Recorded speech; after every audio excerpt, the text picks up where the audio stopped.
Welcome, everybody, to the fifth in our monthly Rail Passengers webinar series. I am Joe Aiello. I'm the Rail Passengers Field Coordinator. We will be starting in exactly 2 minutes, so I just want to welcome everybody to that's in the waiting room. Thank you for coming on time. We'll be getting started very shortly. On what we'll be going through today. I'll be throwing this over to Sean Jeans Gale, our Vice President of Policy and Government Affairs. He will introduce Ray Lang from Amtrak. He will give a presentation, then followed by Jim Mathews, our President and CEO, will give a following presentation. And then we'll have a panel discussion on a number of members and fellow advocates over the last month have sent us in a bunch of questions. We will get to those questions, and then if we have time, there'll be opportunity for people to fill in questions in the chat throughout. So I'd like to kick it off and introduce Sean Jeans Gale. Thank you, Joe, and thank you to everyone for joining us today. We have a very packed crowd, so to speak. We're pleased to have Ray Lang with us today. I expect a very interesting presentation. And it's an interesting topic. We're going to discuss what is currently being done to establish new and expanded intercity passenger rail services. I know there is another issue that is top of mind for many of us on the call. When we originally planned this webinar a few months ago, we had hoped that Congress would have passed a coronavirus stimulus package that would have addressed the kind of crisis facing the U.S. transportation network as a whole, not just intercity passenger rail, but public transit, airlines, and even roads and highways. We're looking for Congress to step up and prevent crippling cuts to rail and transit service, as well as rail and transit workforce.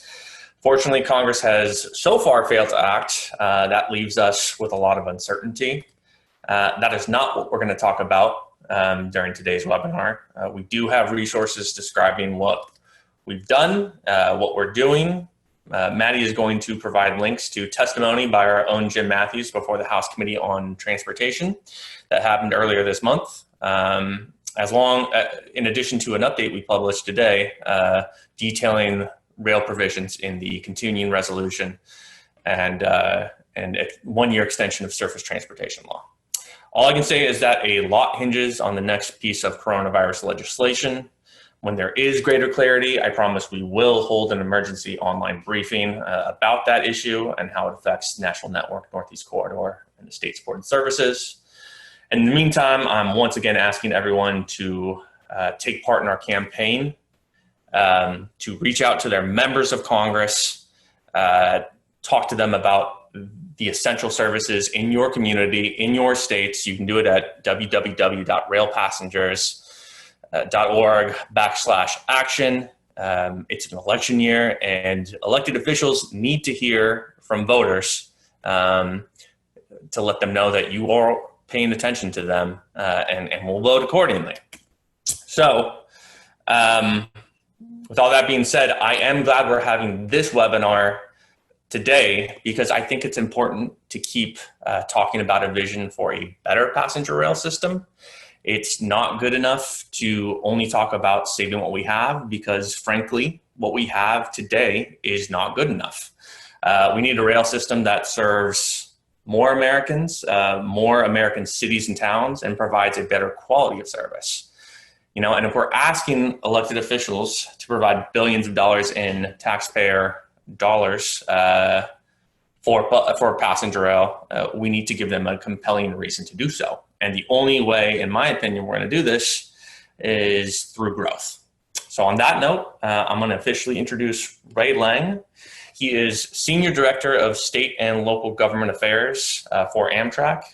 He's based in his hometown of Chicago and directs staff in 5 offices across the country. He is responsible for the Amtrak relationships with individual governors, state legislators, mayors, and other local elected officials. Ray began his career with Amtrak in DC all the way back in 1994 after serving as an intern for Congressman Bill Zeliff of New Hampshire. He wears many hats. He was appointed by the Amtrak Board of Directors in 2013 to serve as president of the Chicago Union Station Company, which owns Chicago Union Station and more of the Chicago riverfront than any other corporation. So we are an August company. We're glad to have him. This probably explains why we did huge numbers for this webinar. Ray, I'm going to turn it over to you and let you talk about how Amtrak is planning for the future. Thank you. Thanks very much, Sean. I appreciate that. Can you hear me? Yes, we can. Good. Okay. Everything's working. Well, thanks for that great introduction. You're the first one that's pointed out in an introduction that we're the largest. We're the largest property owner in downtown Chicago outside of the city of Chicago itself. I think people are always amazed by that, how big a footprint Chicago Union Station has. And yeah, we have a very long seawall along the Chicago River. I was asked here today to talk to you all about our plans, our aggressive plans to develop corridor service, intercity passenger rail corridor service all over the country. Many of you, I think, follow us pretty closely, and many of you know me. I saw some names of people hopping on. I have some friends on here, and many of you may have even been visited by me and some others at Amtrak over the last year as we began socializing with states and with municipalities our plans for developing corridor service around the country. And so that I'm here to speak about that today. I have a fairly sizable deck here. I'm going to try and get through it, the first few slides pretty quick, and then I'll spend a little bit of time on the last couple of slides because I think it's the meat of what you want to hear. You can go to the next slide here. You know, I'm a big fan of the movie Back to the Future. It's I've always just loved the whole trilogy, but especially the first one. And if you're familiar with the movie, the characters, you know that there's the Marty McFly character and there's the Doc character, and they built a time machine out of a DeLorean. They travel back and forth in time. And since I'm such a big fan of the movie, I follow a fan page on Facebook, and I get bombarded with ads for Back to the Future paraphernalia whenever I'm on Facebook. And yesterday I saw an ad for a T-shirt that said, it was paraphrasing a quote from the movie, and it was the Doc character talking to Michael J. Fox and saying, Marty, whatever you do, don't go to 2020. It was like it was such a great COVID related T-shirt, because 2020 was supposed to be something very different than what it is. You can see on this slide here, and I apologize, I have it on two screens, but 2019 was really just a phenomenal year for Amtrak. We set ridership records in really all aspects of our services. We had really reduced our operating loss to just a scant. It was under $30 million for an operating loss, and we really anticipated that in 2020, this was it. This was the year we were going to break even. And I'll tell you, I have 26 years here, and have lived through, always in government affairs, but have lived through a lot of really difficult congressional hearings and difficult budget cycles for Amtrak. And the prospect of hitting break even was really something that was, I think for me and some of the other people that have been at Amtrak for decades, it was a really exciting thing. And we were really quite proud of the progress that we'd made and the ability to get to that point. But then came March of this year, and all was changed. We are a resilient company, though. I believe that, and we're doing everything we can to preserve capital so that we can get through this and we can get back to the point where we will be able to start new corridor services or expand existing corridor services. You can go to the next slide. Right now, and recently, and I think you're all familiar with this, we've had, some successes around the country. In North Carolina and Massachusetts and Connecticut, in Virginia, and two services in Virginia, there again in Massachusetts, and we're working and hopefully in the next year or so, or more, in some cases, we'll have new services. Hopefully we extend the Heartland Flyer up to Newton, Kansas one day, connect with the chief. Maybe we'll get the additional round trip services, the additional frequencies on the Hiawatha's in a couple of years. There was a great announcement is about to come out, if it hasn't come out already today, about some successful Chrissy grants that are going to help that service. And then some frequency additions we hope to have in California and on the Los Angeles corridor too. But this is really, these are although they're all important, they are a bit incremental and may not be as sort of dynamic as I think a lot of us would like to see the changes occur in terms of developing real passenger service. We can go to the next slide here.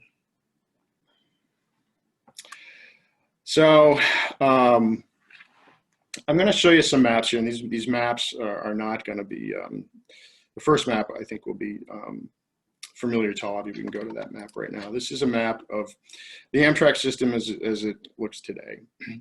What you'll notice is that it doesn't look a whole lot different than it did in 1971. Now, I mean, clearly there's some of these places around the country have significant more frequencies than they did in 1971, but it doesn't, the map itself just doesn't really look a whole lot different than it did in 1971. You might actually say there's less services because some of the trains we inherited the day we were founded are now gone. Go to the next slide. This is a heat map of the country showing where the population is in the United States. I think you've probably seen maps like this. You can see, you know, significant population centers in Florida, along the Gulf Coast, in Texas, and the Front Range in Colorado, and in Arizona. All places we don't really serve too well. And if you go to the next slide, you can see where our services are. It's the heat map with our services, and you see we have good service, obviously, as you know, in the Northeast and with our partners in California and on the West Coast and in the Pacific Northwest too. But you see large portions of this heat map that have little or no intercity passenger railroad service. So we can go to the next slide. This is an interesting, this is another way to look at that map. Because what this shows is the green circles are where population has moved to. The yellow circles are where population growth has been somewhat slow, but the green circles show where population growth has increased pretty dramatically. And again, what this shows you is that Amtrak services have not really followed the population shift. This is a problem. We've identified this as a problem for us, because if you think about it in a certain way, I mean, in many respects, we're dying because, yeah, we can continue to grow services or grow ridership each year, but if we're not growing at the same rate as the population in the country is growing, and if we're not serving, if our trains are not serving where the people are moving to, you could argue that we're losing our relevance. Go to the next slide. 438 million people is what we're projected to be by 2050, and it's all going to be in those green circles. It's going to continue. It's just going to continue to have population growth in the Southeast and in the South and in the Southwest, and unless we really do something pretty dramatic pretty quickly, you know, as I said, I mean, our relevancy is going to be questioned. Obviously, you know, as it says here, you know, we have a lot of great service in the Northeast, but you have similar population centers now in other parts of the country with almost no Amtrak service. And again, that's a problem for us that we want to address. So we can go to the next slide, the next two. We'll just skip over this one and go right on into this. So in addition to 2020 being the year that we had hoped that we would break even, 2020 is also the year that the Surface Transportation Bill is up for renewal. The FAST Act, if you will. And that's an opportunity. The FAST Act presents us with an opportunity to tell the Congress what our vision for Amtrak should really be. And it was really based on those previous slides. We really want to have intercity passenger rail service grow in certain corridors around the country and expand into new corridors. So how do we do that? How do we get that to happen? And so we have been planning this for a while. of looking at where it would make sense to both develop corridor services or expand existing corridor services. And we wanted to be pretty aggressive and pretty dynamic in how we did this. To do that, we obviously knew that we were going to have to both ask for policy changes and really money, and lots of money. The price of admission for new corridor services now has gotten to be really, really, really expensive. Much of the growth that we've had as a company over the last 15 or 20 years has happened in partnership with state governments all over the country. There's 19 different state entities that contract with us to run trains. They account for 50% of our ridership in these corridor services. But as you saw on that early slide, we've only had a few new services start up in the last few years, and only a few more have realistic chances of coming into being in the next few years.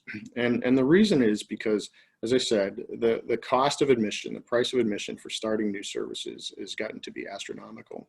The upfront infrastructure costs for capital for the improvements that need to be made to the privately held freight railroads to accommodate the passenger trains are in many cases prohibitively expensive for states and our state partners. And there's scant, very precious little grant opportunities out there for states to pursue federal funds for. So our proposal and reauthorization basically said, look, we need a program created, a real meaningful program created that would allow states to have sizable grant money made available to them for investments in their corridors to start new services or to build upon their existing services. And we're talking not millions, we're talking billions. You know, Build and Chrissy and the federal state partnership are good programs, but they don't really, I don't think they really total about 2 billion all in, maybe a little bit more than that, maybe a little bit less. But to be meaningful, you know, we're really thinking we need about 5 billion a year for 5 years in the bill. So we started knowing that 5 billion a year for 5 years is a big ask, and not something that had come close to what we've asked for in the past. We started going out and talking to the states and socializing this idea with them, because we knew we were going to, if we're going to ask for that kind of money, we're going to have to tell people what we would do with it and where we would run trains to. So I and some of the folks in the Government Affairs Department started last summer going out and meeting with state DOTs, meeting with some of the big cities around the country, and saying to them, look, we're getting close to unveiling a plan for reauthorization, and it's going to talk about you, and it's going to say, we want to run passenger trains to your city in partnership with you, or to your state in partnership with you. And we're going to, you know, we're going to ask for sizable dollars. We're going to have to tell the Congress that we'd be good stewards of those dollars and show them where we're going to spend it. So here's our plan for, you know, state X or state Y or state Z. What do you think? And the great thing about these meetings, and we did a lot of them in starting really last August and into right up until COVID hit in February. The great thing about the meetings was everybody was receptive. Every state DOT we met with, every city we met with said, this is great. You know, we love that you're doing this. Nobody said, you know, you guys are crazy. Nobody said anything like that. A couple of the states said, look, we don't have money. We said, we know. That's why we're doing this, because we know it's very expensive for you. So we had been planning to unveil a whole legislative strategy with a sort of a big unveiling in the spring after we finished up our discussions with the states, but the world changed, as you all know. But we have, you know, we did do a lot of meetings with the committee staff on the Hill, particularly in the House side with Mr. DeFazio's committee, and you know, it bore fruit. We can go to the next slide here. Because the House T&I committee has marked up now their version of the Surface Transportation Reauthorization Bill. And guess what? I mean, it's got what we've asked for. I mean, the numbers for Amtrak and for these corridor programs are huge that are in there. It's 28 billion plus for Amtrak over 5 years, spread over the national network equally between the national network and the corridor. and then billions every year for grant programs. Prime is what we've called, or what the House T&I committee has called the program that we were really talking about, which is, a program for the creation of new corridor services, a grant program for states to tap into to pay for new corridor services. You'll see Prime has authorized a $3.8 billion a year for 5 years in the House bill, and Chrissy got a big boost and goes up to $1.4 billion a year. The restoration enhancement grants are in there for $20 million a year for 5 years, and the restoration enhancement grants are operating dollars. What's not on this slide, and I apologize for that, is that there's also another program, or there's language, I should say, in the bill, which basically says for new corridor services around the country, knowing that the price of admission is high, and knowing that the capital costs are big, but the operating costs are going to be big too, and might be difficult for states, particularly states that haven't funded passenger service before. There's language in that bill that allows for operating support for new services too, and it's great. It's 5 years of funding for states, transitional funding, where the first 2 years are free. There's no operating support needed to be paid to Amtrak by the states. Amtrak covers it out of its appropriation. And then a 3-year phase in after that, something like 80, 60, 40, around that level, a step down to allow states to gradually, get comfortable funding intercity passenger rail corridor services in their states. And also to, protect the service in the first couple of years as there's new trains on corridors sometimes. Those are not the first couple of years are not the best years. It takes a while to build a ridership base. So this is in there. And it's passed the committee. It's passed out of the House now. Subcommittee, full committee, House. It's done. The House is done. Now, we don't think this is going to happen in the Senate this year, and a new Congress will have to convene again in 2021. But there's every reason to believe that this bill is not going to change very much when the House takes it up again in the next Congress. And then it's really going to be up to the Senate to take this on. And this is where you and your organization can really play a role, because these are big dollars, and the kind of dollars that it's going to take to start new corridor services around the country. And this is for equipment, it's for infrastructure, and it's for operating. And, as I said, when we went out and started socializing this with state DOTs, we're very well received by them. And, knowing though that these numbers are going to be big, it'd be helpful, for you and your organization to continue to weigh in with the Congress to let them know that, yeah, this is what we need. This is really what we need to have meaningful expansion of passenger corridors around the country. So we can go to the next slide here. And this is, I think, the money shot. This is what a lot of you are going to want to see. We'll go to the next page.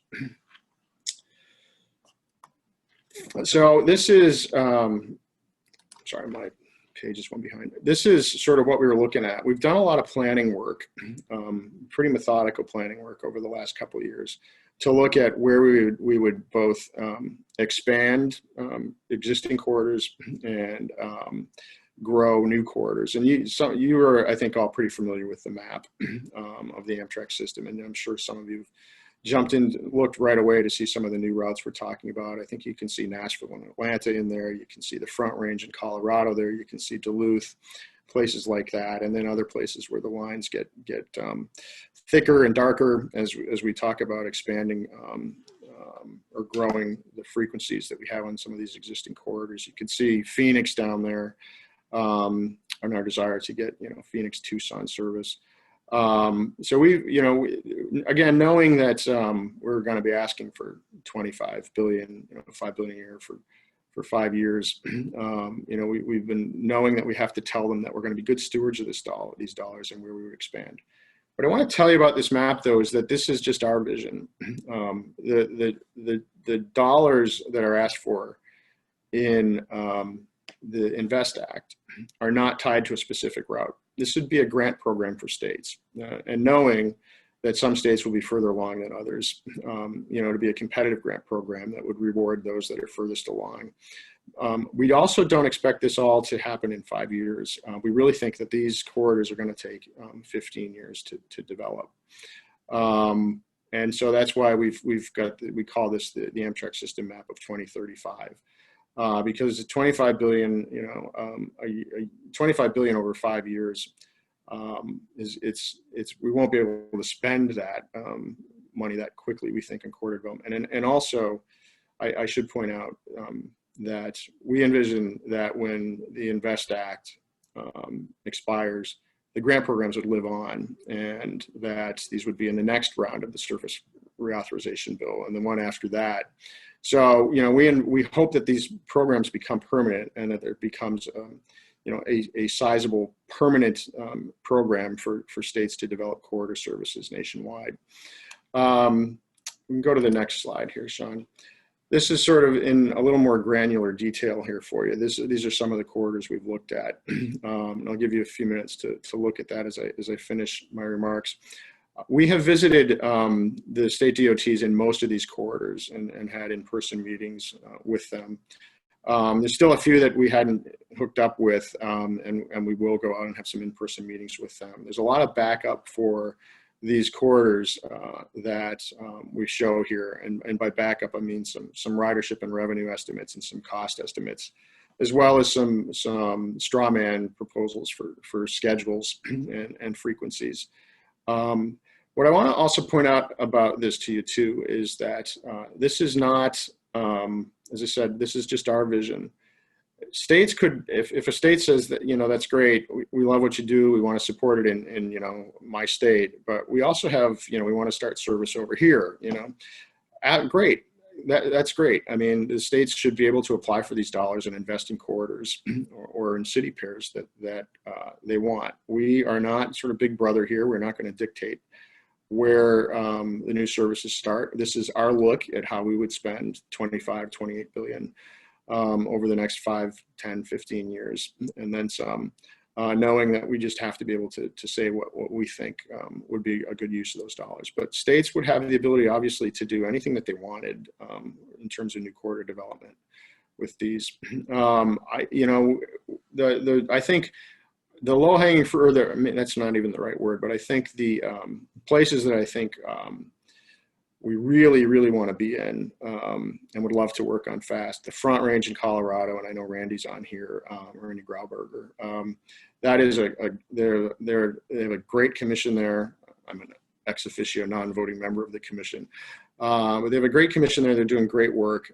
And I think that they're very far along in what they're doing. The Front Range would be a great place for an early new service. The Nashville to Atlanta corridor, I think, would be great. Nashville is one of the largest cities in the country without Amtrak service. When we visited Tennessee DOT last fall, and some of the legislators, they were so impressed with and so excited about it that they had me come down a few weeks later and testify before one of their committees in the legislature about this proposal. And we seemed to have been a cover story for about 3 days running after my testimony about the excitement that the folks in Nashville had about the potential for Amtrak service. I think Las Vegas to Los Angeles, lots of different entities are trying to crack that nut.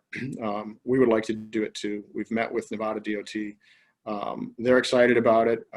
And because, a lot of states have constitutional restrictions on how they can spend their transportation funds, having a federal program available to them is something that, was really intriguing to them. And so if we do this, those are some of the early corridors I think we'd like to be pretty aggressive in. And I think the states were generally very receptive to our overtures when we reached out. But certainly all of these other corridors here would be great.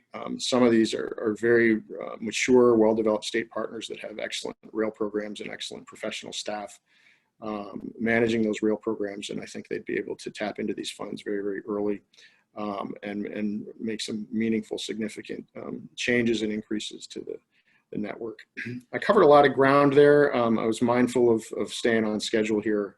But I guess my message to you and your organization is that we're going to get through COVID and through the pandemic, and we're going to emerge on the other side of this. And when we do, we hope to have very quickly a reauthorized surface transportation bill that has significant funding available for corridor development for state governments all over the country. The price to do this is expensive, and it seems to be more than most states can afford, which is why we've been pretty aggressive in trying to create these grant programs at the federal level to allow states to tap into this. These are not just capital dollars, though. We have operating dollars in this language and in this legislation too, to help states start to fund the operating costs associated with the services. We're excited about it.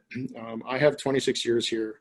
This is the most exciting thing that I've worked on, and we've had really some great victories over the years, but the potential to do something like this, I think, is really, really exciting, and to have new corridor services developed all over the country, and have this mode of transportation be relevant in regions and city pairs that it's not. That's very exciting. So I'll leave it at there.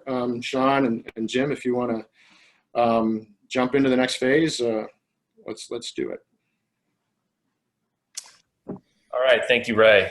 It's very illuminating. We'll have some questions that were submitted beforehand. I think we'll have the chat open for questions in real time, just depending on time availability. But that was a good start, and we're going to enter the next phase, which is Jim Mathews, who's going to talk about work being done, led by the FRA, directed by Congress as part of PREA, and it's work that we've done. We've taken kind of part of firsthand. So I'll turn it over to Jim, and he can talk about, dig down into the details of what's happening in the Midwest and Southeast right now to develop these network plans from the state level. Okay, thank you, Sean, and thank you, Ray. That was a terrific presentation. As Sean mentioned, we at the association have been part of these regional rail planning studies for some time, and I thought it would be good to follow up Ray's presentation on sort of the incremental growth to what comes next. And next slide, please. So what comes next is a look farther over the horizon that is being led by the Federal Railroad Administration. And we've been a full study participant in those efforts.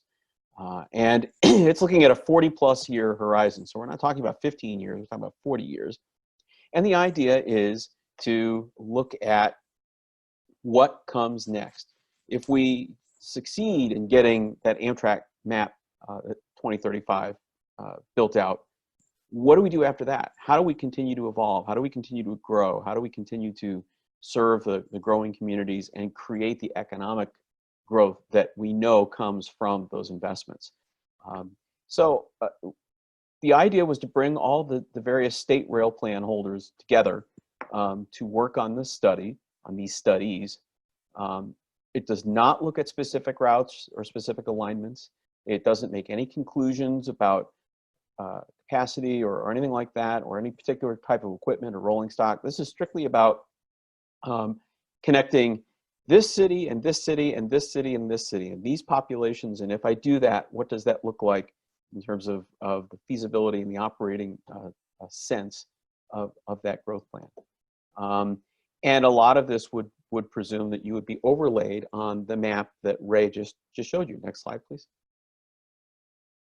So one of the things that we've learned through the initial phases of both the Midwest and the Southeast studies is that these networks, as configured, can produce positive operating ratios. They more than cover their above the rail costs, or they can.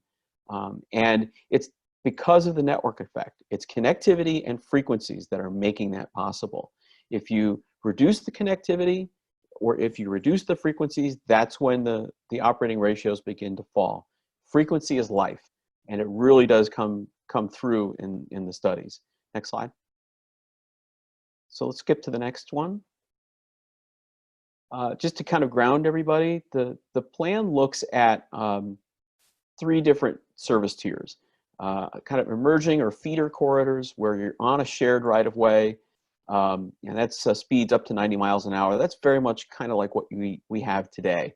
And the idea behind that is you would connect the mid-sized and smaller urban areas with each other or to the larger metros. Then the studies looked at regional corridors, which are dedicated right-of-way and speeds between 90 and 125 miles an hour, and then core express, which is also dedicated right-of-way, and that's anything above 125 miles an hour. So all three types of services are involved in the study. Next slide. So this is the phase 1 map. We, in the past 2 weeks, our working group has gotten together twice more to look at a phase 2 map. But this week, part of the conversation was a realization among a lot of the study participants that, gee, you know, the phase 1 map wasn't so bad. But you see here, the idea is to connect some communities with that very high speed, 125 mile an hour service, others with service a little more like what we see today, but at a much higher level of frequency. Next slide. In the Southeast, we see a similar idea. And one thing that you should notice on this is that if you look at the line from Nashville, Chattanooga, Atlanta, there's a sort of grayed out arrow that continues. And the reason for that is that the studies are regional, and they're set up around 750 miles or so of segments. And a lot of the study participants in both studies said, well, gee, why don't we connect? And so we did actually have this discussion this week in the Midwest working group that yes, there is absolutely the potential to connect the work that's being done in the Midwest study with the Southeast study. And that's one of the key takeaways, as you see there, is that connection from the Midwest through Nashville, Chattanooga, and Atlanta. And by the way, the initial take on that was that that too would produce a positive operating ratio. Next slide, please. Keep going. Next slide. So in the Midwest, this was the phase 1. The phase 2 we're still working on, but you can see that the ridership was pretty decent. The capital cost was substantial, as Ray said. This is a big number. On the other hand, we're looking at investments all the way through perhaps 2055. So when you start to break down that number across the number of years that it's going to be spent, and then you add to that the economic benefits that will come back as a return on that investment, the numbers look a lot more appealing. Next slide. Southeast, similar thing. You see that the phase 2 recovery ratio is pretty good, 1.71. And that's even after adjusting for more auto trips and fewer mode shifts. You still come out with a decent ridership, decent revenue, and returns to the community. Next slide, please. Again, key performance indicators here. This was in the Southeast study. You saw that we adjusted, again, to account for changes in the underlying model and the way that they treated automobile trips and the number of trips that would be shifted to other modes. But even after making that adjustment, the key performance indicators for the Southeast network still look pretty good. And we still remain with a positive operating ratio and an operating surplus of 12 cents per passenger mile. Next slide, please. Let's keep going. One more. So again, I have to beat this drum. Connectivity significantly enhances performance, which intuitively makes sense, right? That the more trips that are possible, the more endpoints that you're able to connect, even if it's not a one-seat ride, that improves the performance of the network, the utility of the network, and that in turn is going to help to produce a positive operating ratio. You can see in this chart that we look at the cost recovery ratio in phases as the network grows out online. And you can see that by the time the full network is completed in 2055, we kind of level out around 1.7 or so for an operating cost recovery ratio. Next slide.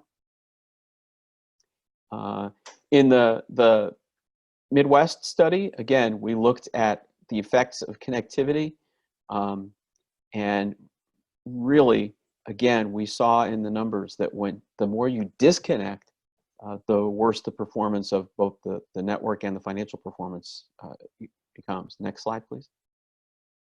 Next slide. So this week, the Midwest group, we took a look at several phase 2 options that had been outlined for us. We're trading off cost recovery, capital costs, current levels of state support, and at least until this week, we were kind of landed on, as an association, we were kind of landed on either option E here, which expands the geographic coverage, or F, which is focused on maximizing ridership. But that was basically the way the choices were presented to us. We would actually like to see us do both. And we would also like to see us take into account the total economic contribution or the payback of these investments in the communities served, because we think that would dramatically improve the attractiveness, both the political attractiveness and the financial attractiveness of not just E or F, but some blended version of the two, or even a blend of that, returning to more of the connectivity we saw in the phase 1 map. Next slide, please. On the Southeast study, we are almost done. The draft is underway, and we will probably see the final report here in the next few months. But that's the culmination of several years worth of work. Southeast is pretty much finished and ready to be used as a baseline by the participating states as they develop their state rail plans. Next slide. And that's really just a quick overview of the over-the-horizon look at corridor development in this country that's being led by the FRA. And again, it's just really important to consider that this is not instead of what you saw from Ray, but in addition to. And the idea is that as we begin to layer these services on top of each other, we improve connectivity and we improve utility of rail travel all across the country. Okay. Thank you, Jim. We will be moving on to the question and answer portion. I know many of you submitted questions in advance following our prompts. So thank you, everyone who did that. We're going to try to get to all of them. We also will try to get to any questions that are submitted through the chat, time allowing. We want to be respectful of everyone's time, specifically Ray's. So we will go into a panel, which I will moderate. And so, Joe, if we can get the next slide, please. We'll start off. So this question says, what do we have to do to get Amtrak management to engage as an active partner for corridor expansion in the dense, highly populated areas between Chicago and New York? And Ray, since it's directed at Amtrak, I'll let you lead off. Well, thanks for the question. I would say just do jumping jacks. That would be, I think the best way to get it. But no, in all seriousness, I think, look, connecting to New York to Chicago with, higher frequency or higher speed passenger trains is a great idea and concept. We worked with all of those states that are involved here. We really have. Some states are further along in the development of their rail program than others. But I think the real answer to your question is, I will go back to my proposal, and that is that we want to have corridor services all around the country in places that we don't go, and we want to expand the corridors that we currently operate.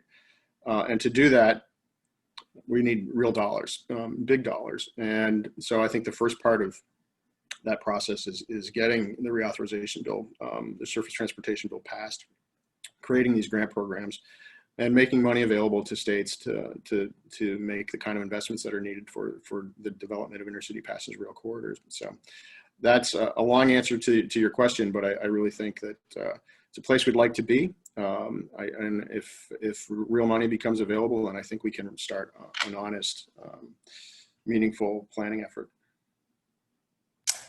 Yeah, I think a steady stream of funding will probably be a common thread through a lot of these answers. Jim, do you have anything to add to that? Well, I just think it's important to remember, and no one's going to be surprised to hear me say this, Ray touched on it. We have to create the support for removing the barriers to states to participate, right? And a lot of that is going to be about money. And so as individual advocates, one of the best things you can do is to make sure that your mayors and your congressmen, your congressional delegation, your metropolitan planning organizations, all those folks know that this is an important issue to you. You live here, you vote here, and you want this to happen.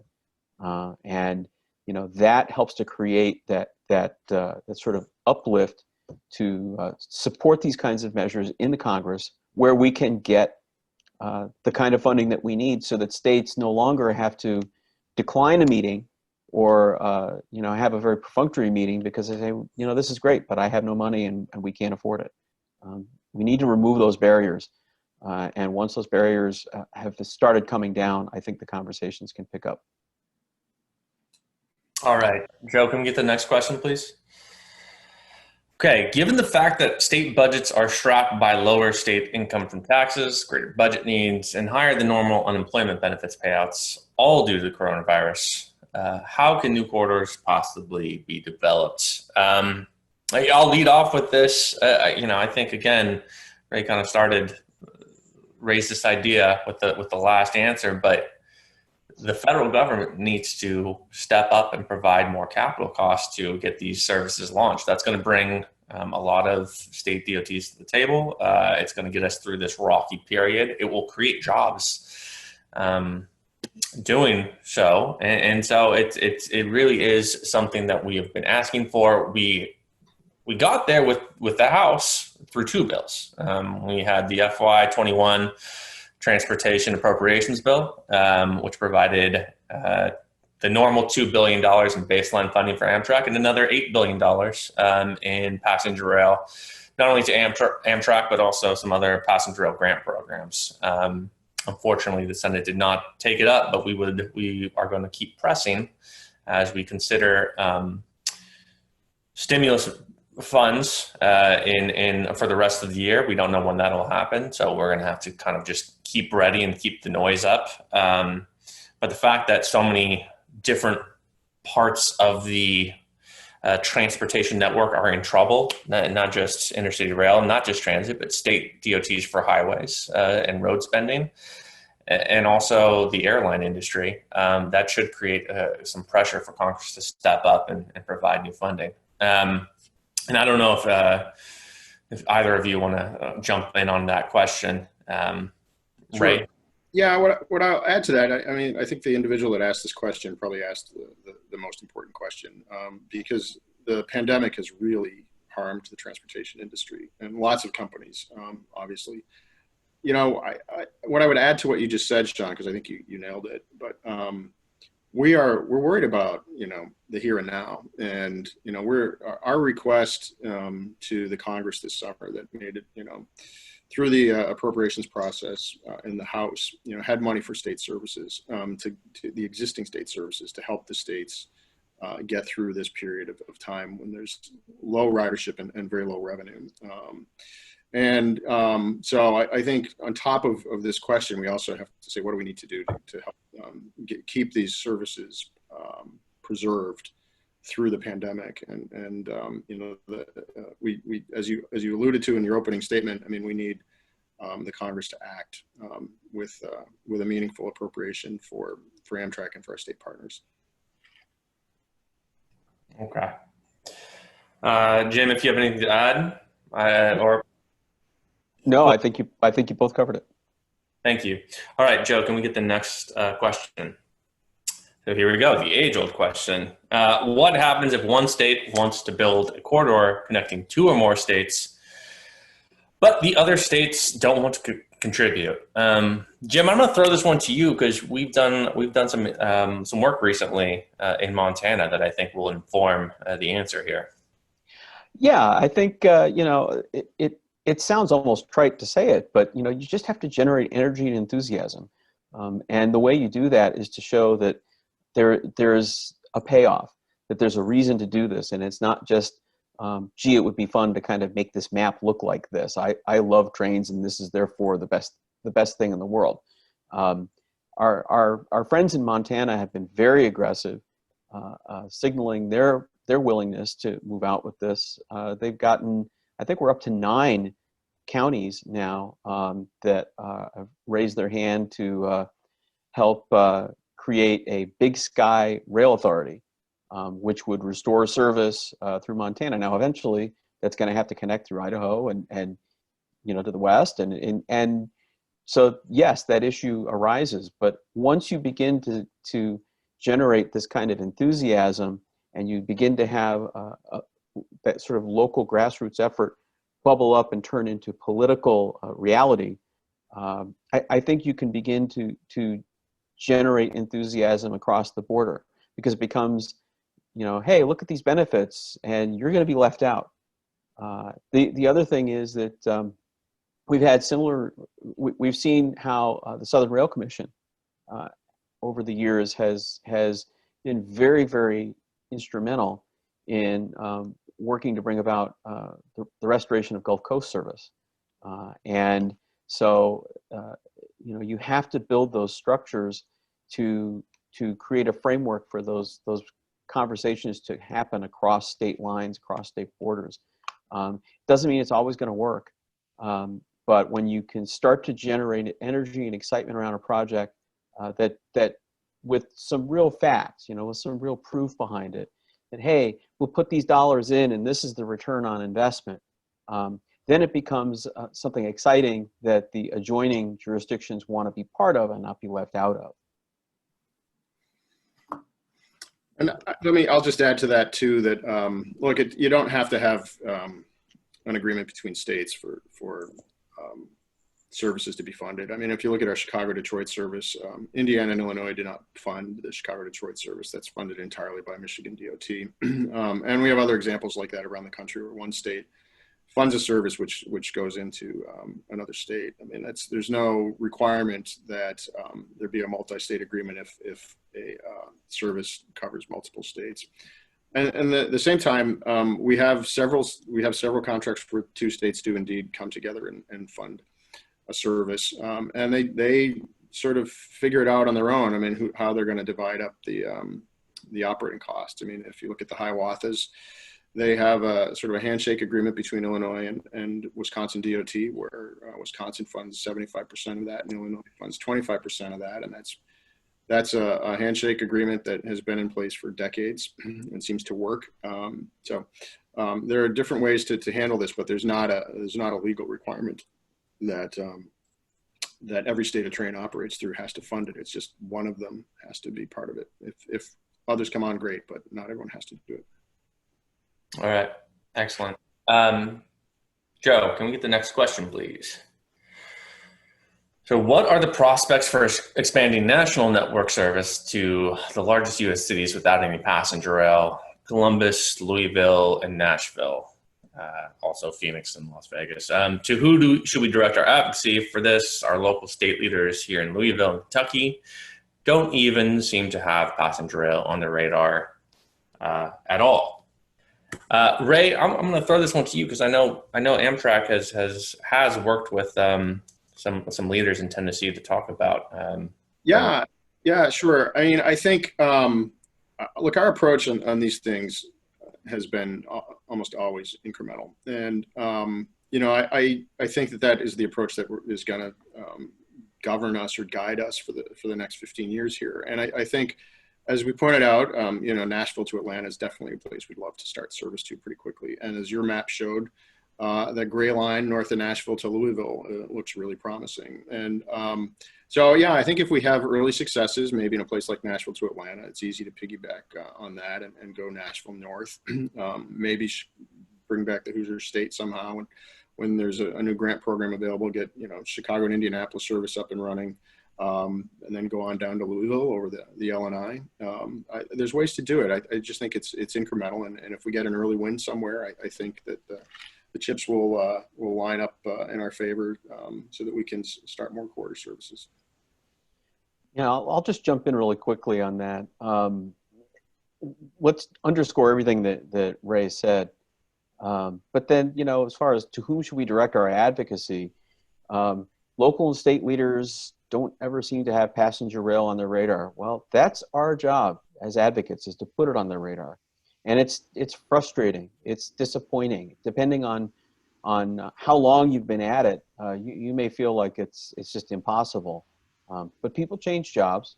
people get elected, reelected, lose elections, and people cycle in and off, on and off of various roles. And you can have conversations with local elected officials, towns, counties, metropolitan planning organizations are a great place to start.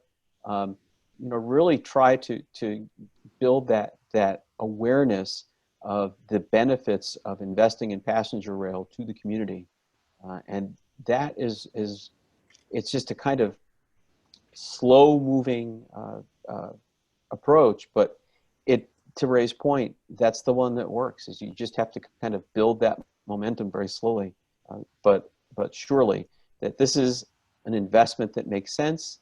It pays off, and because it pays off, you, Mr. or Ms. Local Official, really have an obligation to look at this. Real quick, the best way.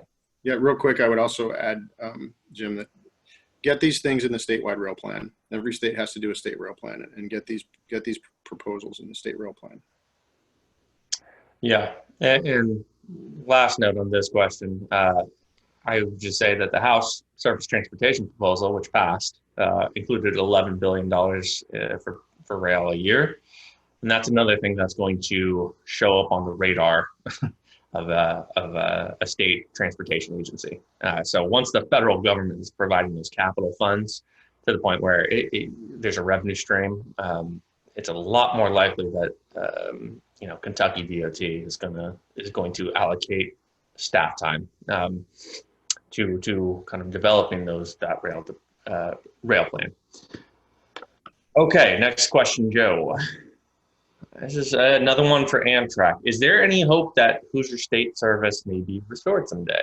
Yeah, sure. I mean, I hope so. Look, the Hoosier State was it's an interesting example or it's an interesting case. The Hoosier State was always a shop train. It was our train to move equipment from Chicago to Indianapolis to the Beech Grove maintenance facility, and we had been moving it on the Cardinal. The Cardinal was taking really unacceptable delays in Indianapolis sometimes, so we started a shop train. Since it wasn't a regularly scheduled passenger train, there were days that it was taking 24 hours to move the equipment between Beech Grove and Chicago. So we opened the doors and we made it a regularly scheduled passenger train on the 4 days 4 days a week that the Cardinal didn't run. But it had a horrible schedule, had a 5.5 hour schedule between Chicago and Indianapolis, and was not really relevant to the marketplace. When PREA came along and said all short distance trains have to be funded by a state or they go away, I don't think they had the Hoosier State in mind when they wrote PREA. That was not where they were going. And Indiana just was incredibly reluctant to pick up that train for obvious reasons. I mean, it had a horrible schedule, and it was not competitive with drive time, and did not have large ridership numbers or great cost recovery. And eventually the critics of the train won out. And I'll finish with this, because I do think that the prospects are there to bring it back if we get a meaningful grant program. But when it finally died, I was in Indianapolis. I was in the state capitol, and I'd been asked to go down there and really give it my best shot to preserve funding. And we had a state representative in the State House who was a member of the Midwestern State Passenger Rail Commission, and she was really championing the cause in the legislature. And she was in leadership. She was I think the majority whip in the House. And so I went down, I pulled her off the floor, and she came, "Oh, I'm so glad you're here." And I said, "Well, let's strategize here and come up with a plan." And she said, "Well, look, you're not going to get anywhere in the House. You're going to have to go to the Senate." And I didn't say this, but I thought, wow, I mean, she's in leadership and she can't get this done. They can't throw her a couple of $1 million to, somebody who's in leadership. And her advice was to go over to the Senate. And I said, this is going to be a lot harder than we thought then. And so I went over to the Senate, I followed her advice, and I pulled the appropriations chairman off the floor.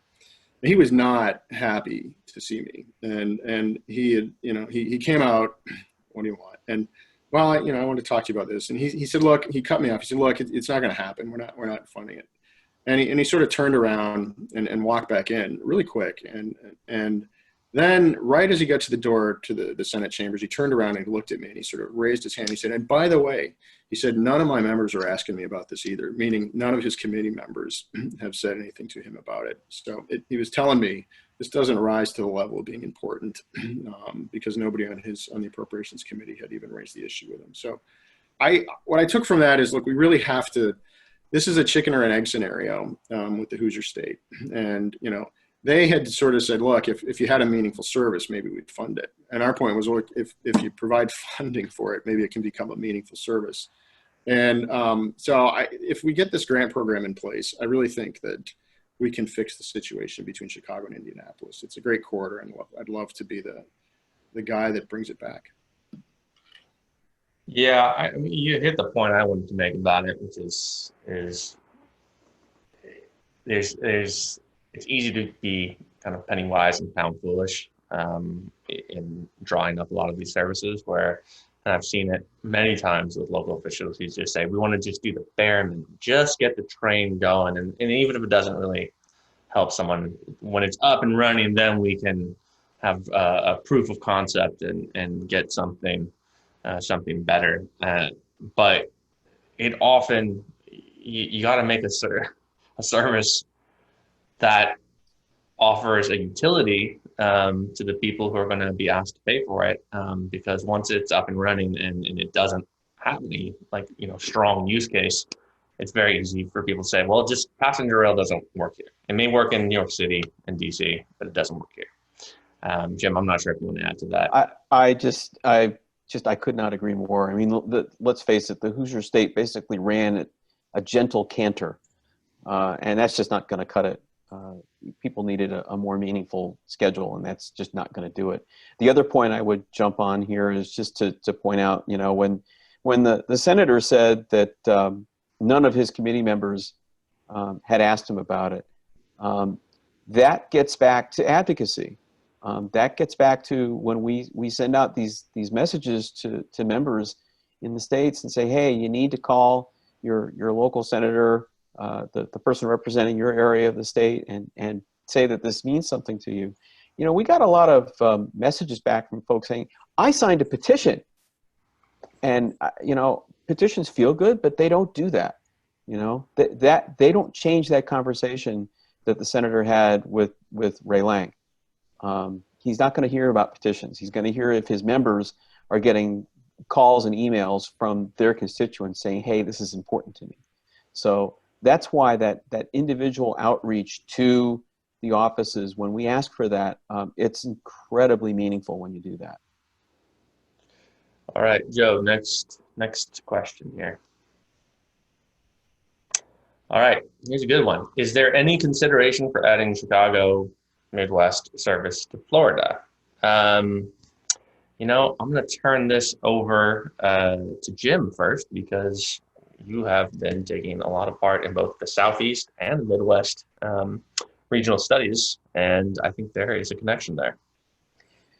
Well, there is, and I don't want to go and put that map back up, but recall the Southeast map that I showed you with the little gray line kind of connecting up.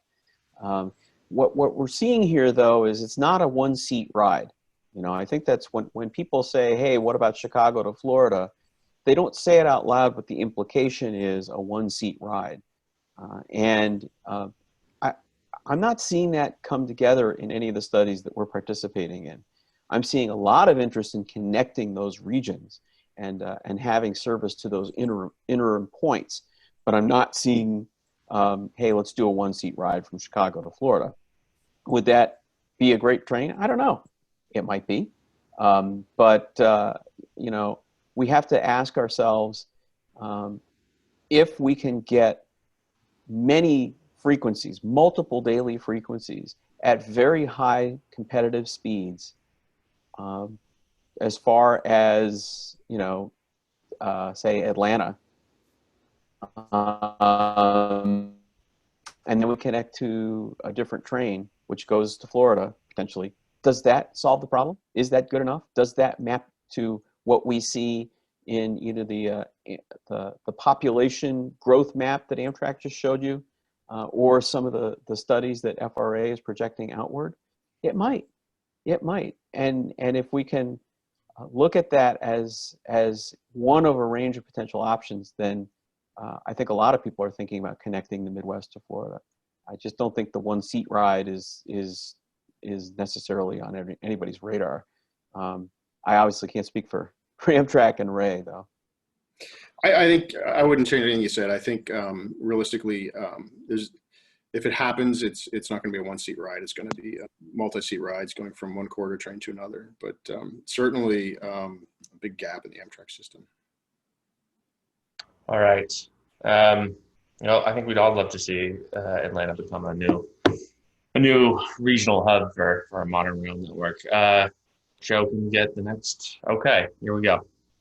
This is a convoluted one. The focus of the FRA regional plan is the Core Express pillar routes, which is generally hourly or better service, electrification, predominantly dedicated tracks, and 220 mile per hour service. Even the regional routes are proposed to have 4 to 8 daily round trips. Brightline's model is fast service with hourly service. All of these are anticipated to be profitable to operate. None of the new short corridor services that Amtrak has discussed publicly have more than 3 daily round trips on freight tracks, with trips longer than driving. And how do these concepts relate to each other? Ray, I think I'll let you lead off on this. Sure. There's a lot to that question in terms of how the concepts relate to each other. Well, look, I think the individual who asked the question talked about the fact that our proposal are perceived as relatively modest when compared to the FRA regional plans. I guess here's how I would answer that. Yeah, I mean, what we've proposed for the first phase of these services is 3 or 4 daily round trips. But I think I want to talk about the example of our services in California, and particularly the CCJPA, the Capital Corridor. I mean, the Capital Corridor started operating in 1992 with 2 daily round trips. It's a very modest, service, but that wasn't the end all be all, and that wasn't their vision. Their vision was much more service than that, and they were aggressive, and they did this incrementally over time.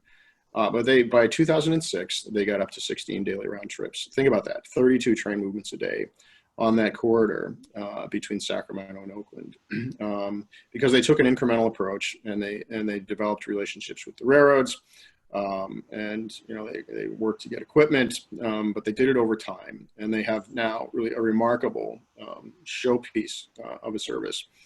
So the question really isn't. In my mind, the question isn't really sort of, do you want 2 or 3 daily round trips? The question in my mind is, where do you want to be in 14 years? Where do we want to be in 2035?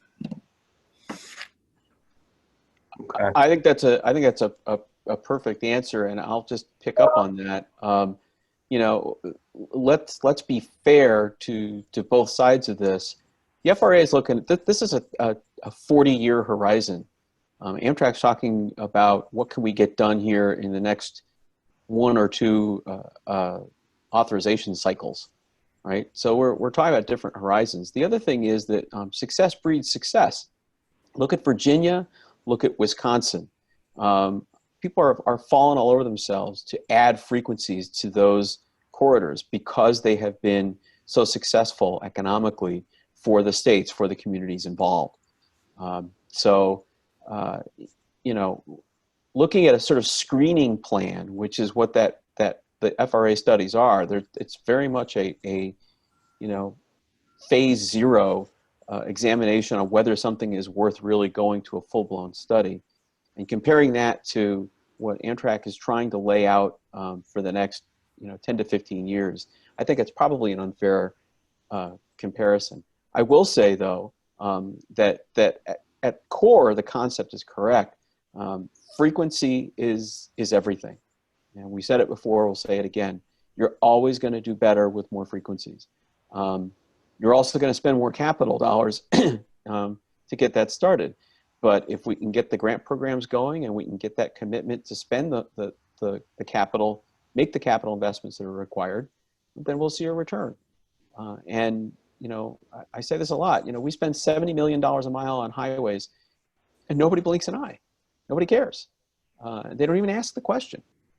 And so if we can get a commitment to really making the investments that are required, like we see in the Prime grants, in the Prime grant program, or some other of the varying projects that are out there, I think that's where you'll start to see frequencies pick up.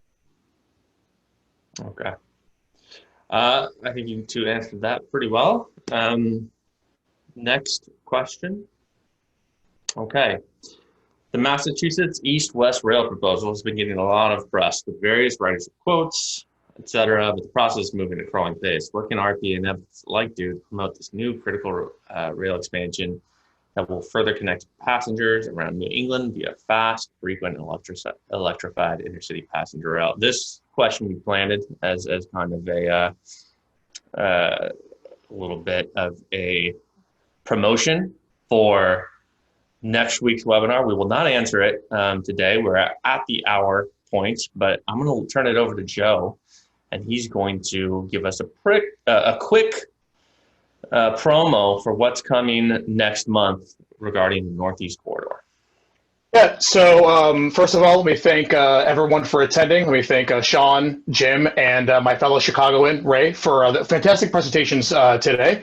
As Sean said, next month, we will be talking about things here in the Northeast. We'll be joined by Carolyn Decker, who is the VP of Northeast Corridor, and Jared Johnson, the Director for Transit Matters. So we'll be talking about East-West Rail, all things connecting from New York on up, regional rail, and kind of like where a lot of, the presentation today was talking about how we connect these major regions, but what do the regions do on their own terms with commuter rail and present legacy systems? So please stay tuned next month for that.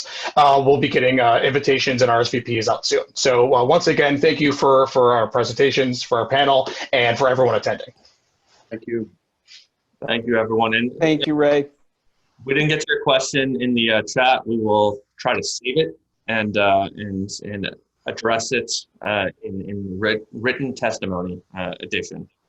So thanks again for Ray. Thanks again for everyone for joining us. And we look forward to you all returning in a month's time.